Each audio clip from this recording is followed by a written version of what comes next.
dear learners, welcome to the second part of our video lecture series on government and NGO roles in rural marketing. In our previous lecture, we have explored the individual contributions of both the government and NGOs. Now, let us conduct a comparative analysis of their approaches. While both share the ultimate goal of empowering rural communities and improving market efficiency, they differ significantly in their methods, scale, and inherent strengths. Understanding these distinctions and how they complement each other is crucial for designing truly effective rural marketing strategies. When we consider scale and reach, governments possess unparalleled national reach and resources. A single government scheme such as the NRLM or the e-NAM, about which we have already discussed in our previous lecture, can impact millions of people across hundreds of districts, backed by substantial public funding and administrative machinery. For instance, the government's e-NAM platform integrated hundreds of markets across 16 states, a feat an NGO couldn't achieve alone. NGOs, in contrast, typically operate on a smaller scale or within specific regions. Even large NGOs might work in only a few dozen districts. However, NGOs often reach remote or marginalized communities more effectively in their focused areas. They can work in villages or with groups that government programs sometimes overlook or struggle to engage, such as very remote tribal hamlets. In essence, government efforts provide breadth, ensuring a basic infrastructure or service exists everywhere, while NGO efforts provide depth, ensuring that within a community, every household actually utilizes that infrastructure or service optimally. Regarding flexibility and innovation, NGOs are generally more adaptable and innovative in their approaches. Their smaller size and independence from political structures allow them to pilot new models on a small scale, take calculated risks, and quickly adjust based on community feedback. For instance, if an initial approach to forming a producer group isn't working, an NGO can quickly pivot to a different methodology or crop. If a marketing app isn't adopted by farmers, an NGO can redesign it with direct user input. Government programs, on the other hand, often operate under set guidelines and bureaucratic procedures, which can make rapid changes difficult. Government interventions might be less nimble due to their sheer scale and the need for standardization. It is challenging to customize a national scheme to every village unique context. However, a significant pattern has emerged. Governments are increasingly interested in adopting innovation developed by NGOs. As we saw with Pradhan, many of its field innovations were later mainstreamed by the government. This suggests that NGOs often act as research and development labs for rural marketing, and successful ideas can then be scaled up by the government. In terms of community engagement and trust, NGOs typically enjoy closer connections at the grassroots level. Being present on the ground and often employing local staff, NGOs build personal relationships with villagers. They are often seen as more approachable and aligned with the community's interests, as they are not enforcing regulations or collecting taxes. This trust makes it easier for NGOs to mobilize people, convincing farmers to form a cooperative or persuading women to join an SHG and start a business. The FAO notes that NGOs' proximity and ability to speak local languages and adopt local lifestyles help them understand and integrate deeply with communities. Governments, by contrast, can sometimes be viewed with skepticism in rural areas, especially if there is a history of bureaucratic indifference or perceived corruption. While government officers who work closely with communities can certainly gain trust, broadly, when it comes to winning hearts and minds at the local level, NGOs have a comparative advantage. They often act as intermediaries between the people and the state, translating community needs upward and government schemes downward in an accessible way. When we look at resources and sustainability, governments control vast financial and policy resources. They can invest in heavy infrastructure like roads, warehouses and market yards and provide subsidies or credit support far beyond an NGO's capacity. They also possess the legislative power to enact reforms that shape markets, such as modifying APMC Act rules or simplifying regulations for FPOs. NGOs usually cannot offer material resources at such a scale. They often depend on donor funding, which can be limited in duration and amount. This can impact sustainability. A well implemented government program can run for decades, while an NGO might have to end a project if funding dries up. However, NGOs ensure sustainability in a different sense by instilling ownership in the community.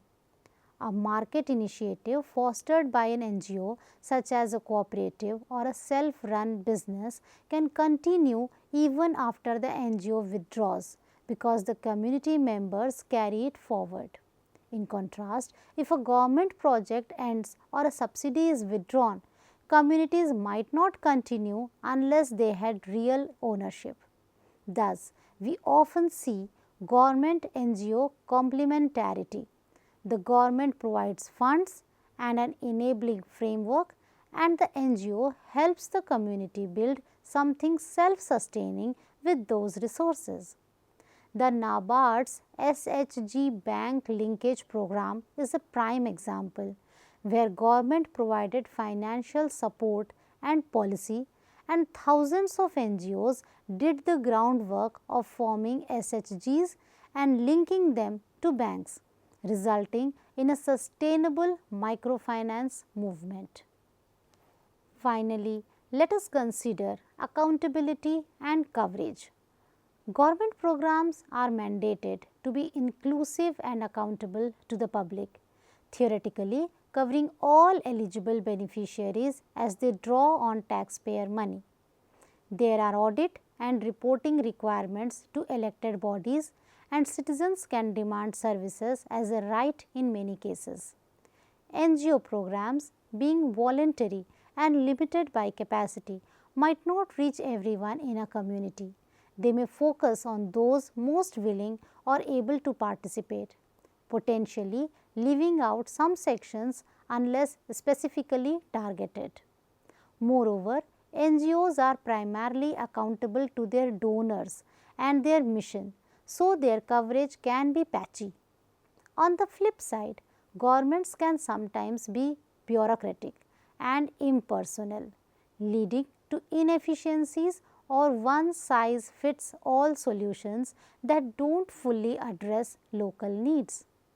NGOs, however, can hold governments accountable by highlighting on-the-ground issues such as dysfunction in rural mandis or farmer distress, which have often spurred policy changes.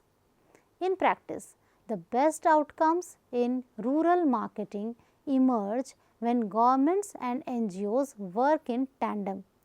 The government ensures broad coverage and infrastructure, while NGOs ensure quality of implementation and community buy-in. For example, in the National Rural Livelihoods Mission, the government engages NGOs as support organizations to train SHGs and cluster federations, effectively marrying governmental scale with NGO finesse. In summary, government versus NGO approaches are often characterized as top-down versus bottom-up. The government's top-down approach sets the macro framework, big investments, national policies and nationwide programs. The NGO's bottom-up approach starts with the people, their immediate needs, pilot projects and local institutions. One is not inherently better than the other. Both have distinct strengths and limitations. Government action can achieve immense scale but may lack flexibility, whereas NGO action is often innovative and participatory but limited in scope. Recognizing these differences is paramount so that each can play to its strengths and mitigate its weaknesses through strategic partnerships. Given the complementary strengths of governments and NGOs, the multifaceted challenges in rural marketing, a collaborative approach is widely recommended. By working together, governments can leverage NGOs' grassroots expertise and NGOs can scale their impact through government infrastructure and funding. Let us explore some key strategies and recommendations for more effective collaboration in promoting rural markets. Governments should involve credible NGOs and rural community representatives at the early stages of policy formulation and program design for rural marketing. Dialogue platforms can be institutionalized. For example, state rural development ministries could establish consultative committees that include NGO leaders to provide input on marketing schemes. As an FAO country, study suggests the government must recognize the important role of NGOs and treat them as equal partners in development, being open to their feedback and criticism. When NGOs are part of the planning process, programs are more likely to have realistic components and greater community acceptance. For instance, in designing a new market linkage scheme for a region, NGOs can advise on local conditions such as crop patterns or power dynamics, ensuring the scheme's guidelines are appropriately flexible. Co-planning also builds mutual trust. The NGO gains a sense of ownership while the government gains confidence in the NGO's competence. Collaboration works best when each party has a clear, distinct role that complements the other. A possible division of labor is this: the government provides the enabling environment like funding, infrastructure and regulatory support, while the NGO provides implementation support like community mobilization, training and innovation. Here we can cite an example, dear learners. If a government is rolling out a farm produce aggregation center in every block, it could contract NGOs to organize farmers into groups, conduct training on quality standards and manage the initial operations for a few years. Meanwhile, the government handles the construction of the center, provides the legal framework and covers major costs. This way, each does what it is best at.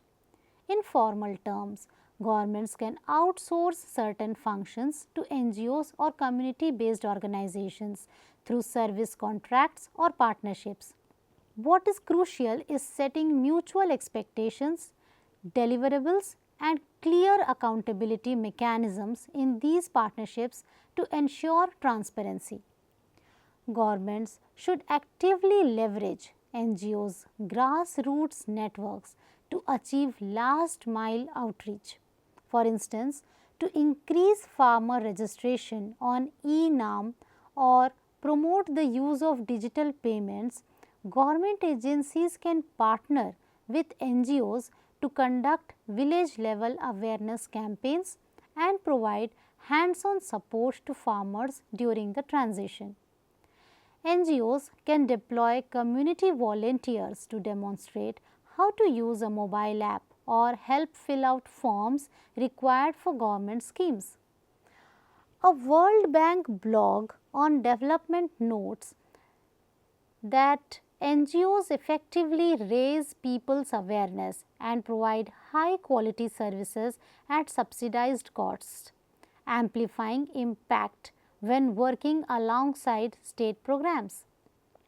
Therefore, integrating NGO facilitated social intermediation such as training, behavior change communication and community mobilization into large government marketing initiatives can greatly improve uptake. The government might fund these soft components through grants to NGOs, acknowledging that building trust and capacities is as important as building physical infrastructure. Regular and open communication between government officials and NGO project managers on the ground is vital. Coordination committees at district or block levels can be formed where all stakeholders, line departments, NGO representatives and perhaps local trade bodies meet periodically to review the progress of rural marketing projects. This helps in troubleshooting issues promptly. For example, if an NGO run cooperative is facing a licensing issue, the district officer can intervene. Conversely, if a government market yard isn't attracting farmer turnout, an NGO can mobilize the community or explain the issues to authorities. Information sharing is the key here. NGOs often have rich on-ground data and feedback that should be fed into government monitoring systems. Similarly, governments possess market information such as price trends or scheme benefits that should reach communities via NGOs. Embracing digital tools can aid coordination, like a shared online platform where NGOs report their activities and outcomes for government monitoring in real time, ensuring accountability on both sides. Both sides, government agencies and NGOs, should invest in capacity building for each other. Government agencies can train NGO staff on new policies, regulatory compliance or technical skills like new agri-tech or financial products so that NGOs are better equipped to implement projects in line with government standards. Conversely, NGOs can conduct exposure visits and sensitization workshops for government officials to successful field sites. Such exchanges can break stereotypes and build empathy. Officials see innovative approaches in action and might adopt a more community-centric view, while NGOs better understand the administrative constraints and reporting requirements of government work. Over time, this fosters a learning ecosystem where best practices in rural marketing, whether pioneered by an NGO, the private sector or a government pilot, are disseminated widely. The rigidity of government funding can sometimes stifle NGO innovation, so more flexible funding mechanisms should be explored. Governments could create challenge funds or innovation grants for NGOs working on rural marketing solutions, perhaps competitive funds for proposals to improve market linkages for a certain commodity or region. Such funding should allow for experimentation and acknowledge that some risk of failure exists in innovation. At the same time, successful NGO interventions should be scaled with public funding.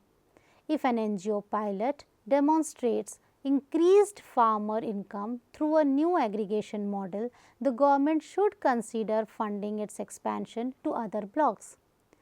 Co-funding models where government, NGOs and perhaps corporate social responsibility funds pool together can also be highly effective. Public-private NGO partnerships should be encouraged. For example, in setting up rural business hubs, a corporate can bring investment, the government can provide land or approvals, and an NGO can mobilize and train local entrepreneurs. Lastly, the broader policy and regulatory environment should be enabling for NGO involvement.